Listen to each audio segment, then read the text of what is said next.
Hi friends, welcome back. Let us continue the topics that we have been discussing in the last video. So here we will start with energy stored in a charged capacitor.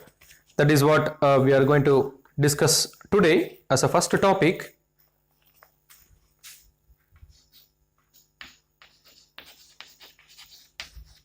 Energy stored in a charged capacitor. Let us consider a capacitor. Initially, it do not have any charge. Then we are connecting a battery into it and slowly we are charging it from 0 to Q.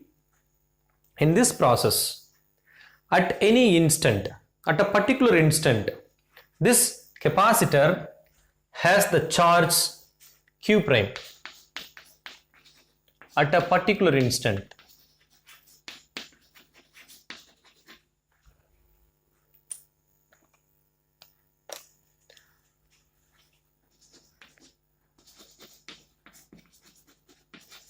At a particular instance, the capacitor has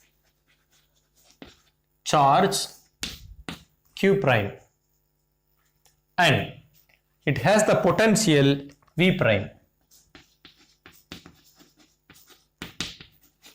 It has the potential V prime. So from this instant to a infinitesimally small next level, that is, if you are increase the charge Q prime to dq prime, that is, we are increasing a very small fraction of charge. For that, we need to do some work. So that work done. So work done to increase the charge from Q prime to Q prime, dq prime, work done becomes dw, that is Q prime. That work done is it is V prime into dq prime. Okay, this is the case. But from the formula triangle Q, that is equal to CV, so we can replace V with Q by C. In that sense, this dw becomes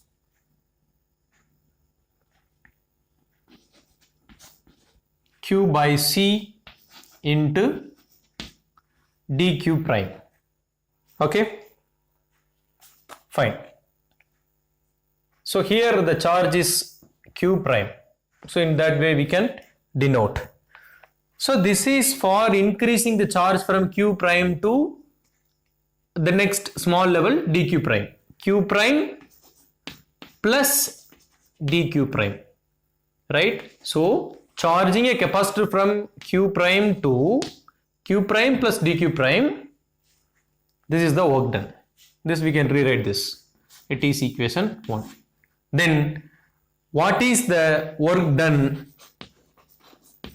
Then what is the work done to charge the capacitor from 0 to Q?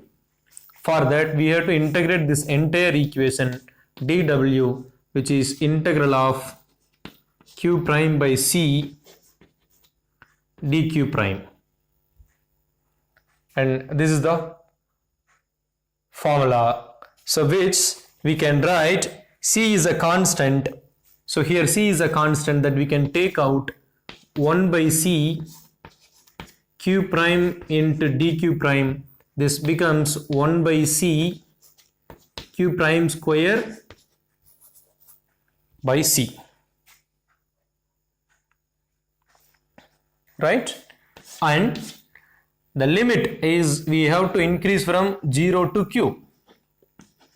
So that here 0 to Q, here also we have to apply the limit 0 to Q. So it becomes 1 by C q square, or you can simply write q square by c as W. So that is the work done W. Total work done W.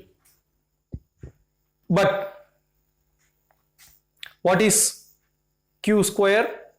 Q square, Q is equal to CV. Q square equal to C square V square. Therefore, Q square by C becomes C square V square by C. It becomes CV square. Okay. And here there is a 2. So that here also there is a 2C.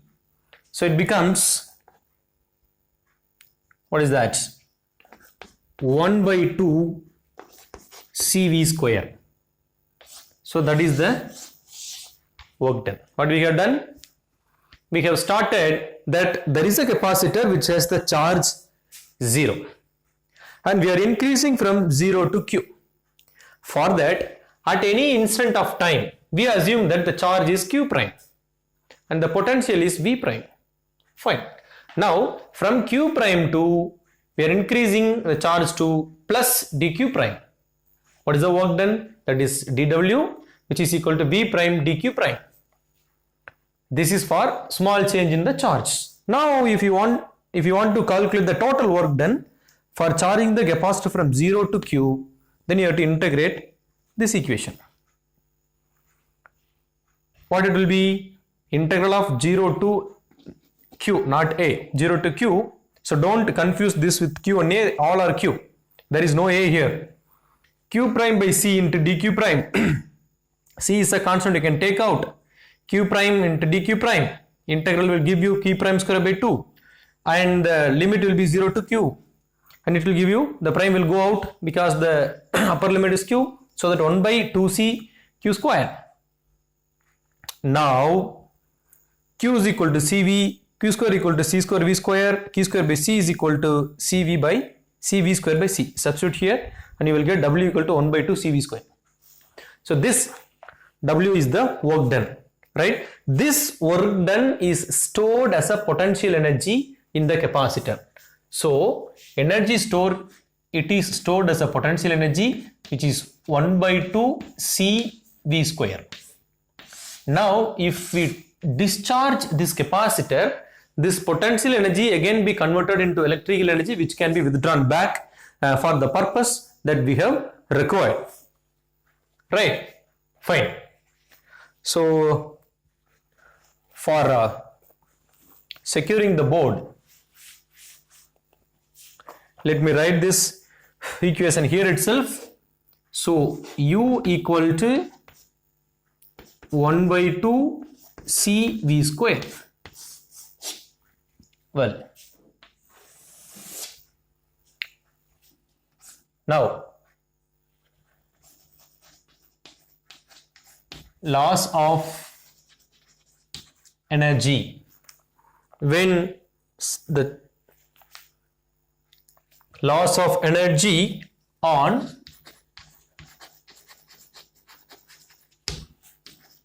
sharing of capacitors, sharing of charges between capacitors,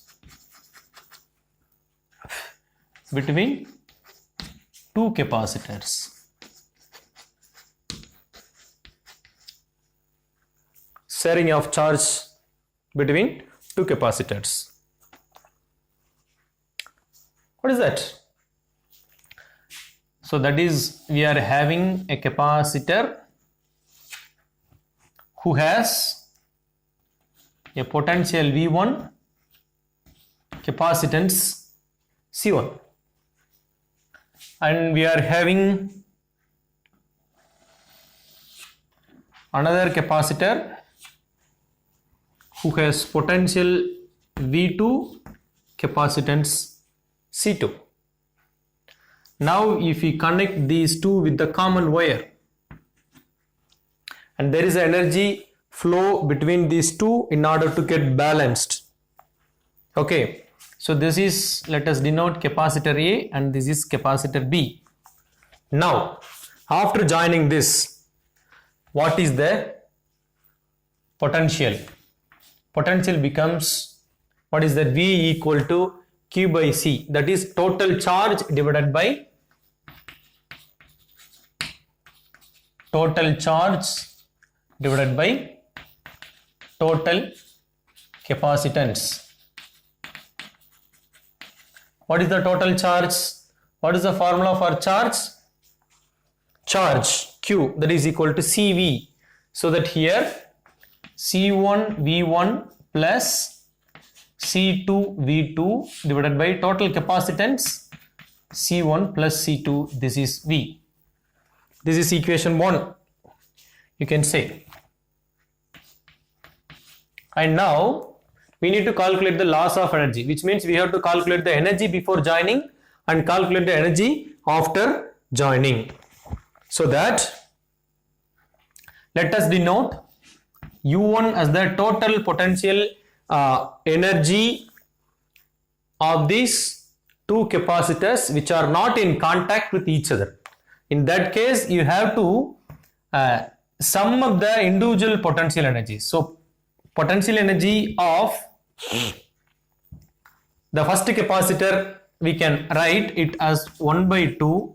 Formula for potential energy is 1 by 2 CV square. So that C1 V1 square, and the potential energy of the second capacitor is 1 by 2 C2 V2 square. If you make the sum, then you will get the potential energy before these two capacitors are in contact. And what is the potential energy when these two capacitors are in contact? In that case, when these two capacitors are joined together, then what will happen? This V1 and V2 becomes V, and we need to make the sum of these two capacitors in order to get U2. So that U2 becomes 1 by 2 C1 plus C2 into V square, right? Into V square. But we have an equation for V square, so we can substitute that. So we will get the equation for U2, that is 1 by 2 C1 plus C2, then C1 V1 this plus C2 V2 divided by C1 plus C2 the whole square. Okay, now what we can do that 1 by 2 C1 plus C2 C1 V1 plus C2 V2 square divided by C1 plus C2 square. Let us apply the square separately so that this will cancel out each other. What we have now? C1 V1 plus C2 V2 the whole square by C1 plus C2. Okay.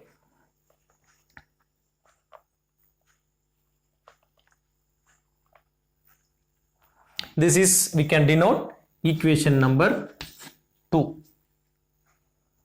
Now, if you want the loss in energy, if you want to calculate the loss of energy, then you need to calculate U2 minus U1. We have to calculate, U1 minus U2. So as we said, loss of energy, so this will be greater than this. So U1 minus U2. What is the formula for U1? U1 is 1 by 2 C1 V1 square plus 1 by 2 C2 V2 square minus 1 by 2 C1 V1 plus C2 V2 by, this is square, by C1 plus C2. What we can do? We can take 1 by 2, 1 by 2, 1 by 2 as common out. And if you want to take C1 plus C2 also, let us do like this. That is, let us take 1 by 2 C1 plus C2 as common out. then what is the remaining? So here C1 plus 2, C1 plus C2 is not there. So that what we have to put? C1 plus C2, because this is not present in these two, and we can write C1 V1 square plus C2 V2 square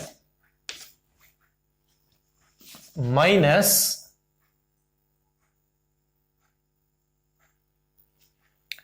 C1 V1 square plus C2 V2 not square, C1 V1 plus C2 V2 the whole square.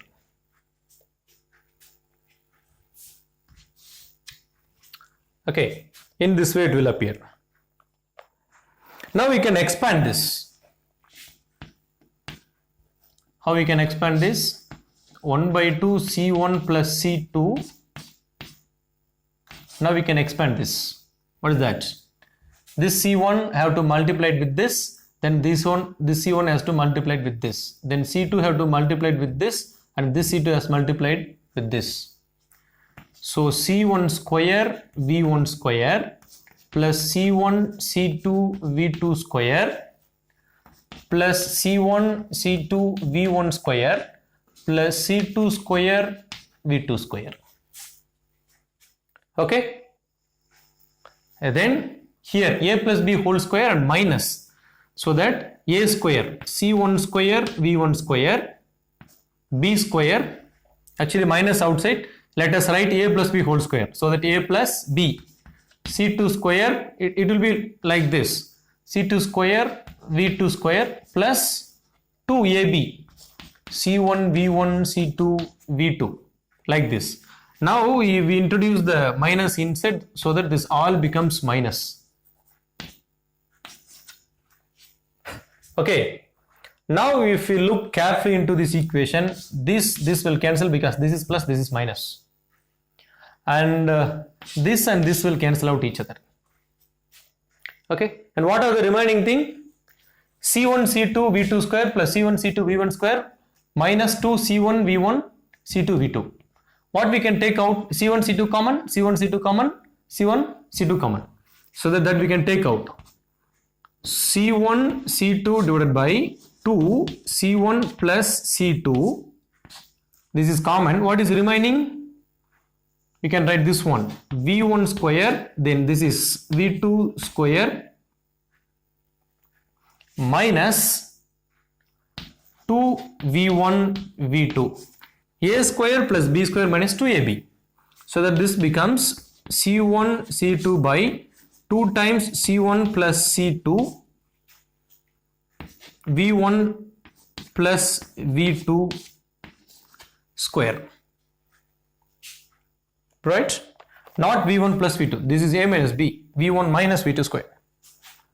So this is what? This is nothing but, so this equation is nothing but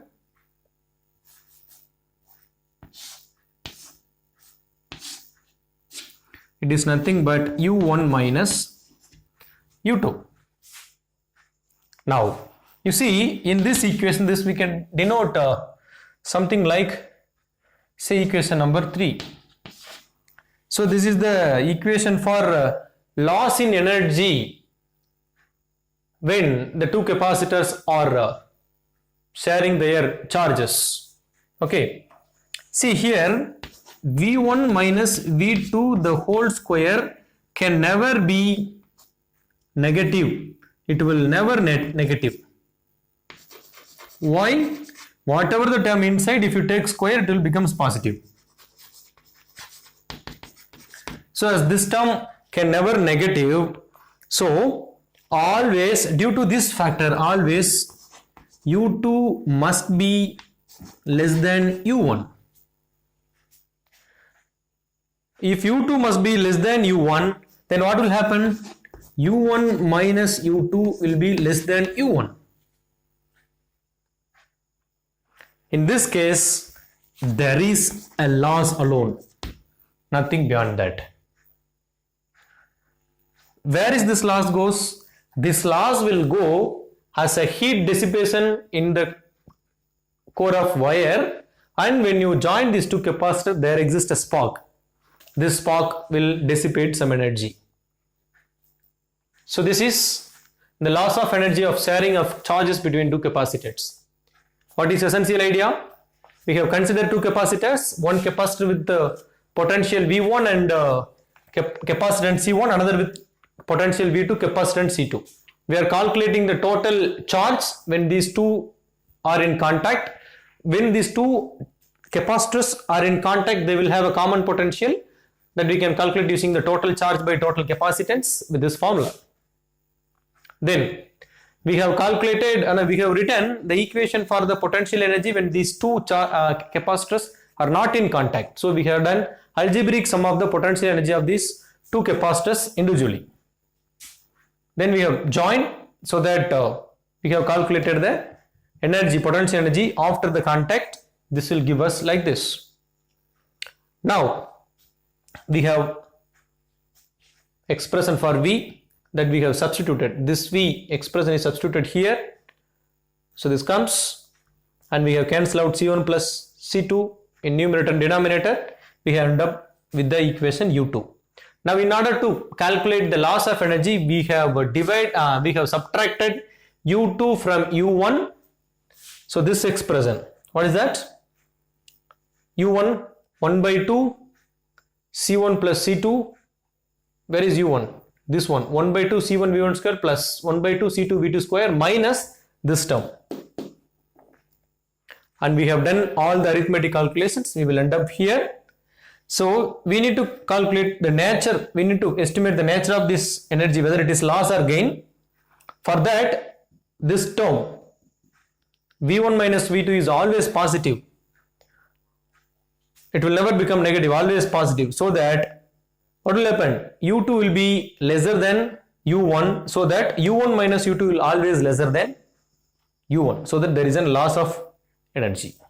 Okay, so that loss of energy will be dissipated as a heat, or it will be spent on the spark created when we try to join these two capacitors. So with this, the theory part of first unit is over for you guys, and we have discussed some problems in the next video. Then we will move to the another unit. So be safe. Thank you.